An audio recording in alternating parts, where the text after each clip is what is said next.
তিন মাস পর অবশেষে খুলতে চলেছে জঙ্গল। শুরু হলো জঙ্গল সাফারি। আগামী 16 সেপ্টেম্বর থেকে জঙ্গল খুলছে। পুজোর আগে স্বাভাবিকভাবেই খুশির আবহাওয়া তৈরি হলেও জয়ন্তীর পর্যটন ব্যবসায়ীদের মন ভাত। এখনো সেভাবে মেলেনি পুজোর বুকিং। আশা বলতে প্রত্যেক বছরে যেমন 15 জুন বন্ধ হয়ে যায়, তারপরে 16 সেপ্টেম্বর জঙ্গল খোলে। আমরা আশায় আছি 16 সেপ্টেম্বর আবার জঙ্গল খুলবে এবং আগের মতনই যেভাবে ট্যুরিস্ট চলতো বা আসতো সেটা আবার সেরকমভাবে চলবে আশা করছি আমরা। এটা এখন অবধি তো কোনো রকম কিছু বলেনি, তবে আমরা আশায় আছি 16 তারিখ থেকে আবার স্বাভাবিকভাবে প্রত্যেক বছরে নয় এবছর জঙ্গল খুলবে এবং আমরাও যেরকম গাইডের কাজ করি সেই কাজটাও করতে পারবো। আমরা সামনেই তো পূজার বুকিং কে পেয়েছেন? আছে, অন্যান্য বছরের তুলনায় এবছর একটু কমই আছে। পূজার বুকিং কম আছে, অনেকটা কম এই বছর। আরেকটা বিষয়, আপনাদের তো পুনর্বাসনের একটা প্যাকেজ দেওয়া হবে বলেছিল এবং নোটিশও দেওয়া হয়েছিল, তো সেক্ষেত্রে মানে সেটা কবে হতে পারে?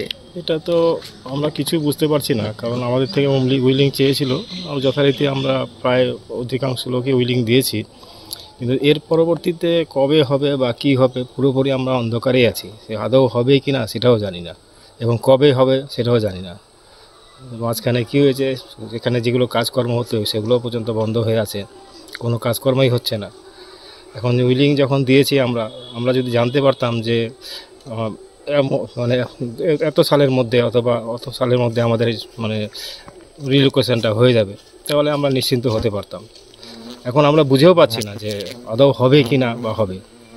মানে এই মুহূর্তে তাহলে মানে জঙ্গল খুলবে সেই আশাতেই বসে আছে না? এখন তো জঙ্গল খোলার আশাতেই আছি, তবে এই বছর ট্যুরিস্টের সংখ্যা খুবই কম মনে হচ্ছে। কেন, কি কারণটা?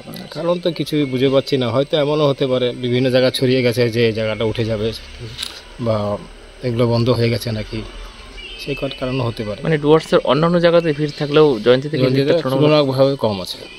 জয়ন্তীর পর্যটন কোন দিকে এগোবে তা নিয়েও চিন্তিত পর্যটন ব্যবসায়ীরা।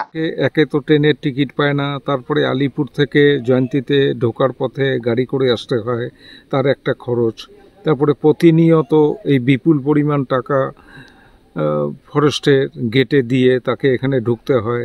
তারপরে যে হোমস্টেতেই থাকুক না কেন তার ন্যূনতম একটা খরচ তাকে তো দিতেই হয়, কারণ যে হোমস্টেতে থাকে তার ডুয়ার্সের একমাত্র পর্যটন জায়গা যেখানে গেটে টাকা দিয়ে ঢুকতে হয়। হ্যাঁ, এটাই একমাত্র জায়গা আমাদের জয়ন্তী যেখানে গেটে পয়সা দিয়ে এখানে পর্যটককে প্রবেশ করতে হয়।